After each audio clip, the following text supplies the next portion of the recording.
Movie के start में हम ऑलमोस्ट 10 साल की छोटी सी प्यारी सी बच्ची को देखते हैं। इस बच्ची का नाम सोफी था, जो कि एक अजाइलम में रहती थी क्योंकि उसके पेरेंट्स की डेथ हो गई थी। सोफी को नींद ना आने की बीमारी थी, इसीलिए वो पूरी रात जागकर गुजारती थी और अजाइलम में फिरती रहती थी क्योंकि उसे पूरी रात ही नींद नहीं आती थी। और हर बच्चे की तरह उसका भी एक डर था कि एक बाबा जी हैं जो रात के अंधेरे में आते हैं और बच्चों को उठाकर ले जाते हैं और फिर वो इन बच्चों को मारकर खा लेते हैं। एक रात जब सब सो रहे होते हैं तब विंडो के पास से उसे बिल्ली की आवाज सुनाई देती है। अब क्योंकि उसे नींद नहीं आ रही थी, इसीलिए उसे देखने के लिए बाहर जाती है। वो जब बालकनी में होती है तो देखती है कि कुछ बिल्लियों ने डस्टबिन को गिरा दिया है। फिर सडन वो देखती है कि बिल्डिंग के पीछे से एक जायंट कार डस्टबिन को उठाकर उसकी जगह पर रख देता है। इसके बाद बिल्डिंग के पीछे से एक काफी बड़ा जायंट बाहर आता है। सोफी उस जायंट को देख चुकी थी और वो भी सोफी को देख चुका था। उसे देखकर वो डर जाती है और जल्दी से अपने बिस्तर पर चली जाती है, लेकिन वो जायंट विंडो से हाथ अंदर डालकर सोफी को उठा लेता है और उसे अपने साथ ले जाता है। हम देखते हैं कि ये जायंट इंसानों के सामने नहीं आता था और जब उसके रास्ते में कोई इंसान आता था तो वो किसी न किसी तरह खुद को छुपा लेता था और फिर सबकी नजरों से बचते हुए वहाँ से निकल जाता है। फिर वो सोफी को भी अपने साथ लेकर एक दूसरी दुनिया में आ जाता है और ये दुनिया थी जायंट्स की दुनिया, यानी यहाँ पर सिर्फ जायंट्स रहते थे। सोफी देखती है कि ये तो एक काफी बड़ा घर है और वहाँ की हर एक चीज जायंट्स की तरह ही बड़ी थी। सोफी वहाँ से भागने की कोशिश करती है, जिस पर वो जायंट कहता है कि यहाँ से भागने का कोई भी रास्ता नहीं है, इसीलिए तुम यहाँ से कहीं भी नहीं जा सकती। ये सुनकर वो डर जाती है। वो नोटिस करती है कि ये एक बूढ़ा जायंट है। वो जायंट सोफी को एक पैन पर रख देता है और बोलता है कि मुझे बहुत भूख लग रही है, मुझे इतनी भूख लग रही है कि मुझसे वो कंट्रोल ही नहीं हो रही है। सोफी समझ रही थी कि ये जायंट मुझे ही खाने वाला है। वो वहाँ पर और भी जायंट्स के हंसने की आवाजों को नोटिस करती है, इसीलिए वो उस बूढ़े जायंट से पूछती है कि क्या यहाँ पर और भी जायंट्स हैं, जिस पर वो बूढ़ा जायंट कहता है कि जी हाँ, यहाँ पर और भी जायंट्स हैं और वो सारे जायंट्स कैनिबल हैं, यानी वो इंसानों को कच्चा ही खा लेते हैं क्योंकि उन्हें किसी भी इंसान पर तरस नहीं आता और जो भी उनके हाथ लग जाता है वो उस इंसान को निगल जाते हैं। ये सुनकर सोफी और ज्यादा डर जाती है, इसीलिए वो बूढ़े जायंट से पूछती है तो क्या आप भी मुझे खा लेंगे, जिस पर वो बूढ़ा जायंट कहता है कि नहीं, मैं इंसानों को नहीं खाता क्योंकि मैं एक वेजिटेरियन जायंट हूँ, ना कि कैनिबल। और ये बूढ़ा जायंट सिर्फ एक वेजिटेबल ही खाता है जो टेस्ट में बिल्कुल भी अच्छी नहीं थी, लेकिन इसके बावजूद भी वो इंसानों को खाना नहीं चाहता और इससे ये बात जाहिर होती है कि वो एक अच्छा और रहमदिल जायंट है। वो उस बूढ़े जायंट से पूछती है कि अगर आप इंसानों को नहीं खाते तो फिर आप मुझे यहाँ पर क्यों लेकर आए हैं, जिस पर वो बूढ़ा जायंट कहता है क्योंकि तुमने मुझे देख जो लिया था और तुम मेरे बारे में वहाँ पर किसी को बता देती जिससे मेरी जान खतरे में पड़ सकती थी, जिससे इंसानों को हमारा पता चल जाता और वो यहाँ पर आ जाते और बाकी जायंट्स को भी मार डालते। और यही वजह है कि मुझे तुम्हें यहाँ पर लाना पड़ा और अब तुम अपनी सारी जिंदगी यहाँ पर मेरे साथ ही गुजारोगी, जिस पर सोफी कहती है कि नहीं, मैं तो यहाँ से भाग जाऊंगी, जिस पर वो बूढ़ा जायंट कहता है कि नहीं, तुम यहाँ से निकलने की गलती भी मत करना वरना बाहर बैठे जायंट्स को तुम पर तरस नहीं आएगा। ये कहकर वो बूढ़ा जायंट सोफी को एक बोर्ड पर रख देता है और उसे कहता है कि तुम थोड़ी देर रेस्ट कर लो, लेकिन सोफी को तो नींद ही नहीं आती थी। फिर वो देखती है कि वो जायंट अपने बैग से बड़ी बड़ी बॉटल्स निकाल रहा है। उन बॉटल्स में कोई चीज थी जो चमक रही थी। फिर वो उस जायंट से पूछती है कि इन बॉटल्स में क्या है, जिस पर वो जायंट कहता है कि इसमें ड्रीम्स हैं, यानी ख्वाब। जिस पर वो कहती है अच्छा,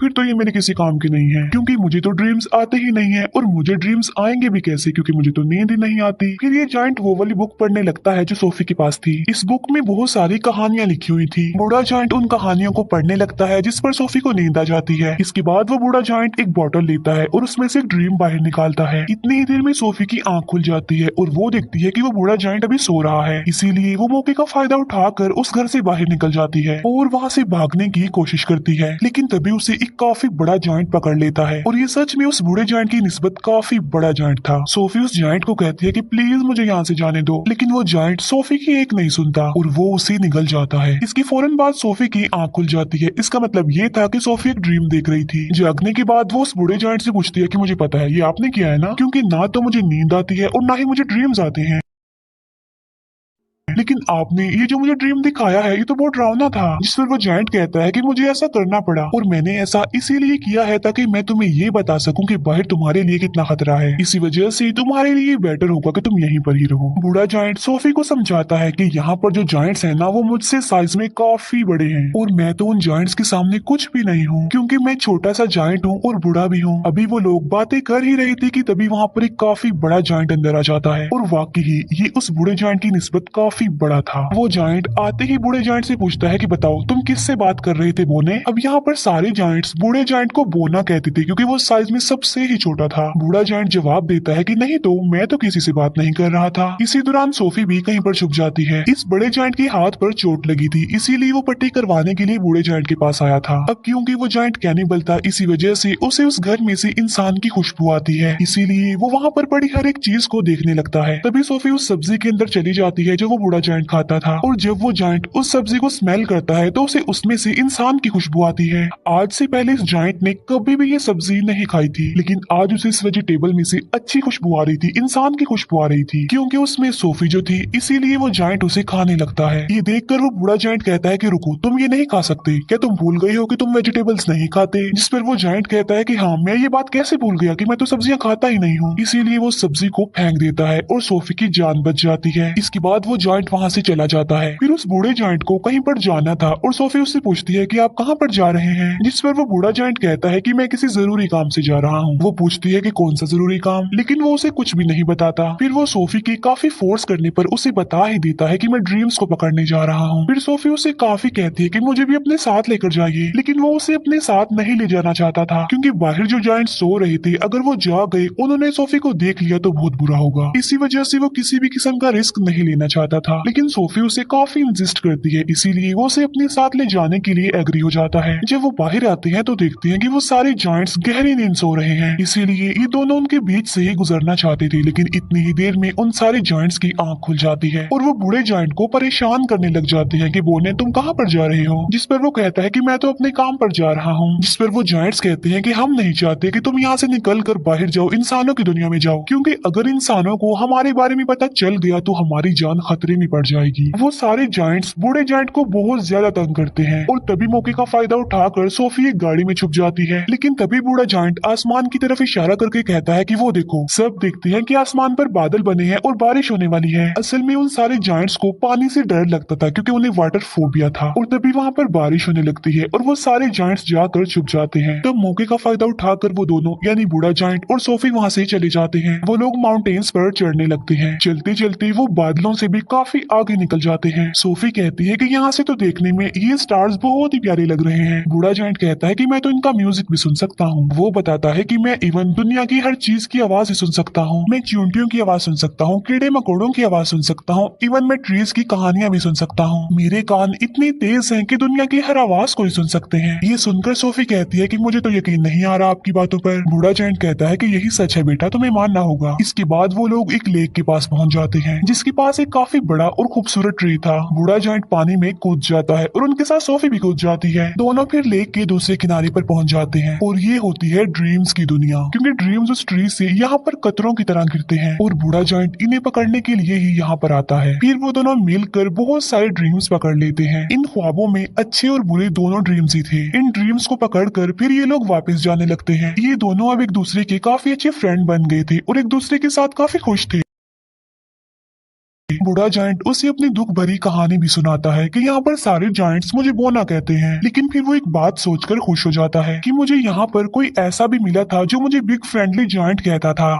ये सुनकर सोफी कहती है तो आज से मैं भी आपको बिग फ्रेंडली जायंट यानी BFG ही कहूंगी। ड्रीम्स पकड़ने के बाद ये लोग सिटी में घूमते फिरते हैं, जहाँ पर बच्चे अपने अपने घरों में सो रहे होते हैं और बिग फ्रेंडली जायंट यानी BFG उन्हें नींद में बहुत अच्छे अच्छे ड्रीम्स देता है ताकि लोगों को उनके ड्रीम्स में खुशियाँ मिल सके। यहाँ पर हम ये जान पाते हैं कि BFG एक बहुत ही अच्छे दिल का जायंट है जो ड्रीम्स की दुनिया से ड्रीम्स लाकर लोगों को देता है ताकि सोते हुए ही सही ये उन लोगों की जिंदगियों में खुशियाँ तो ला सके। सोफी पूछती है कि ड्रीम्स के बारे में आपको क्या आपके पेरेंट्स ने बताया था, जिस पर वो जायंट यानी BFG कहता है कि जायंट्स के पेरेंट्स नहीं होते। फिर वो BFG से उसकी एज पूछती है कि आपकी उम्र कितनी है। BFG जवाब देता है कि जितनी उम्र इस दुनिया की है उतनी ही मेरी है, यानी जब से ये दुनिया बनी थी तब से ये जायंट्स भी बन गए थे, लेकिन ये इस दुनिया में ही इंसानों से छुप कर रहते हैं दीवारों के पीछे। फिर वो दोनों वापस जाने लगते हैं। सोफी अचानक पूछती है कि मेरा ब्लैंकेट कहाँ पर है। असल में सोफी का ब्लैंकेट जायंट्स की दुनिया में ही रह गया था और इस बात की वजह से BFG परेशान हो जाते हैं, इसीलिए वो सोफी को कहते हैं कि अब मैं तुम्हें अपने साथ नहीं ले जा सकता, क्योंकि अब तक उन जायंट्स को पता चल गया होगा कि मेरे साथ कोई इंसान भी है। और यहाँ पर बीएफजी सोफी को एक बात बताता है कि बहुत सालों पहले मुझे एक बच्चा मिला था, और वो भी इतना ही प्यारा और इनोसेंट था जितनी कि तुम हो, और तुम्हारी तरह उसने भी मुझे देख लिया था। इसी वजह से मैं उस बच्चे को भी जायंट्स की दुनिया में ले गया, और उसी बच्चे ने मुझे पढ़ना सिखाया। और ये जो जैकेट तुमने पहन रखी है ये मेरे उसी मासूम छोटे से फ्रेंड की है। लेकिन इससे पहले कि मैं उस बच्चे को उसकी दुनिया में वापस लेकर आता काफी देर हो चुकी थी, और मैं बिल्कुल ये नहीं चाहता कि जो उस बच्चे के साथ हुआ है, मेरे उस दोस्त के साथ हुआ है, वो तुम्हारे साथ भी हो, क्योंकि तुम भी तो मेरी एक दोस्त ही हो ना। इसीलिए वो सोफी को वहीं पर छोड़कर वहाँ से जाने का फैसला करता है। हालांकि सोफी उन्हें काफी मना करती है यहाँ रुकने पर, और उसके साथ चलने की जिद करती है, लेकिन वो जायंट इस बार उसकी बात नहीं मानता। तब बीएफजी उसे अजाइलम में छोड़कर वहाँ से जाने लगता है। अब क्योंकि सोफी वहाँ पर रुकना नहीं चाहती थी, इसीलिए वो बालकनी से कूद जाती है, क्योंकि उसे पता था कि बीएफजी उसे बचा लेंगे। और होता भी ऐसा है,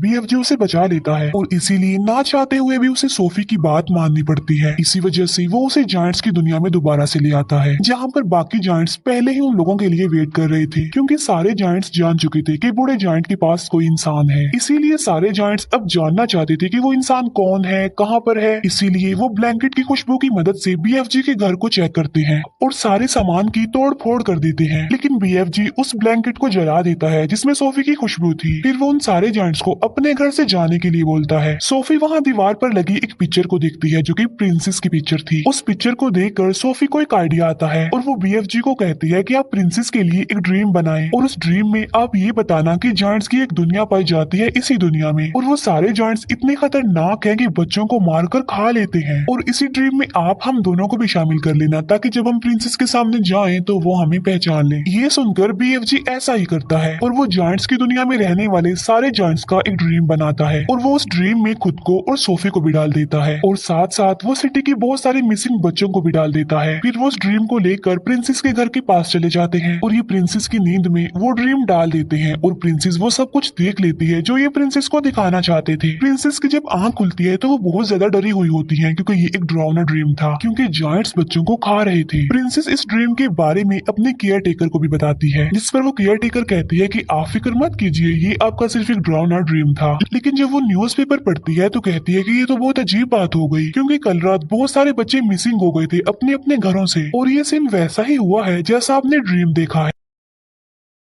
तभी प्रिंसेस कहती है कि पर्दे हटाओ, और पर्दे हटाते ही विंडो पर सोफी खड़ी हुई थी। असल में ये चीज भी उन्होंने ड्रीम में डाल दी थी, और उसमें बीएफजी को भी डाल दिया था। तब सोफी उन्हें बीएफजी के बारे में बताती है, और साथ साथ वो प्रिंसेस से प्रॉमिस भी लेती है कि आप मुझसे वादा करेंगी आप बीएफजी को कोई नुकसान नहीं पहुंचाएंगी। तब बीएफजी प्रिंसेस के सामने आता है और तमीज से उनके सामने झुक जाता है। तब प्रिंसेस भी अपने प्रॉमिस को पूरा करती है। अच्छा, यहाँ पर जायंट्स की ना एक फनी बात भी थी कि वो किसी भी वर्ड को ठीक से नहीं बोलते थे, इसीलिए वो महारानी को मर्जानी कहता था, बीएफजी इंसान को इंसान कहता था, और ऐसे ही उल्टे सीधे लफ्ज बोलते थे। इसके बाद प्रिंसेस उनका अच्छे से वेलकम करती है और उन्हें एक काफी अच्छी दावत देती है। फिर ये लोग सारी बात प्रिंसेस को बता देते हैं कि जायंट्स की दुनिया में 9 बड़े बड़े जायंट्स ऐसे हैं जो इंसानों और बच्चों को पकड़कर खा लेते हैं। इसीलिए प्रिंसेस उनकी हेल्प करने के लिए तैयार हो जाती है और अपनी एक पूरी आर्मी तैयार कर लेती है, जो कि बीएफजी की मदद से अपने हेलीकॉप्टर्स में बैठकर जायंट्स की दुनिया के लिए निकल जाते हैं। अब इन्होंने यहाँ पर एक प्रॉपर प्लान बनाया हुआ था, इसीलिए वो प्लान के मुताबिक एक जगह पर रुक जाते हैं, क्योंकि ये पूरी तैयारी के साथ उन पर अटैक करने के लिए आए थे। प्लान ये था कि बीएफजी एक ड्रीम बनाएंगे और उस ड्रीम में बीएफजी इन जायंट्स के लिए शर्मिंदगी और पछतावा डालेंगे उनके बुरे कामों के लिए जो उन्होंने किए थे, और बीएफजी ऐसा ड्रीम बना भी लेता है। लेकिन जैसे ही बीएफजी ड्रीम्स को उन जायंट्स में डालने के लिए जाता है, तब उन्हें याद आता है कि ड्रीम डालने वाली चीज तो मैं प्रिंसेस के महल में ही छोड़ आया हूँ, और उस चीज के बगैर ऐसा करना रिस्की था क्योंकि उन जायंट्स के पास जाना था। लेकिन सोफी हिम्मत करके उस ड्रीम वाले जार को उस जगह पर लेकर चली जाती है जहाँ पर वो जायंट्स सो रहे थे। लेकिन इससे पहले कि सोफी उस जार को तोड़ पाती, उन जायंट्स का लीडर उठ जाता है, और वो जैसे ही सोफी को पकड़ने वाला होता है, सोफी उस जार को तोड़ देती है, और ये ड्रीम उन जायंट्स की नींद में चला जाता है जो भी सो रहे थे। और जब वो जायंट्स जागते हैं तो उन्हें अपने बुरे काम पर शर्मिंदगी होती है। लेकिन जो जायंट्स का लीडर था वो तो जाग रहा था, इसीलिए उसे कोई भी पछतावा और शर्मिंदगी नहीं होती, और इसीलिए वो सोफी पर अटैक कर देता है। लेकिन तभी बीएफजी उस जायंट के सामने आ जाते हैं। अब क्योंकि BFG बहुत छोटे थे इसीलिए वो जायंट उन्हें अपने हाथ में उठा लेता है, लेकिन जैसे ही वो BFG को मारने लगता है प्रिंसेस की पूरी आर्मी हेलीकॉप्टर्स के साथ वहाँ पर आ जाती है और वो लोग सारे जायंट्स को पकड़कर अपने साथ ले जाते हैं और उन्हें समंदर के बीच में एक आइलैंड पर छोड़ दिया जाता है। अब क्योंकि इनके चारों तरफ पानी था और ये तो पानी से डरते थे इसीलिए वो वहाँ से भाग नहीं सकते थे और इसीलिए अभी हमेशा के लिए यहाँ पर फंस गए हैं। प्रिंसेस उन जायंट्स के लिए वहाँ पर सब्जी के बीज भी फेंक देती है ताकि ये जायंट्स उन बीजों की मदद से वहाँ पर सब्जी उगाएं और सारी जिंदगी ये वो सब्जी ही खाएं। अब क्योंकि उन जायंट्स को ये सब्जी पसंद नहीं थी लेकिन अब ना चाहते हुए भी उन्हें ये सब्जी खानी पड़नी थी और पूरी जिंदगी इसी आइलैंड पर रहकर ये सब्जी ही खानी है। इसके बाद हम सोफी को देखते हैं जो बस आइलैंड में नहीं रहती बल्कि प्रिंसेस के महल में रहती है और यहाँ पर सोफी बहुत खुश होती है और वो जब चाहे BFG से बात भी कर सकती है क्योंकि BFG ने बताया था कि वो इस दुनिया की सारी आवाजें सुन सकते हैं। दूसरी तरफ BFG जो कि अब जायंट्स की दुनिया में बिल्कुल अकेले रह गए हैं जिन्होंने जायंट्स की दुनिया में उस सब्जी के अलावा और भी बहुत सारी वेजिटेबल्स उगा ली हैं और वो भी अपनी लाइफ में बहुत खुश है। सोफी हर सुबह जाकर विंडो पर आती है और BFG को गुड मॉर्निंग कहती है जिसे BFG सुन लेते हैं और उसका जवाब देते हैं और ये प्यारी सी मूवी यहीं पर एंड हो जाती है। Thank you for watching.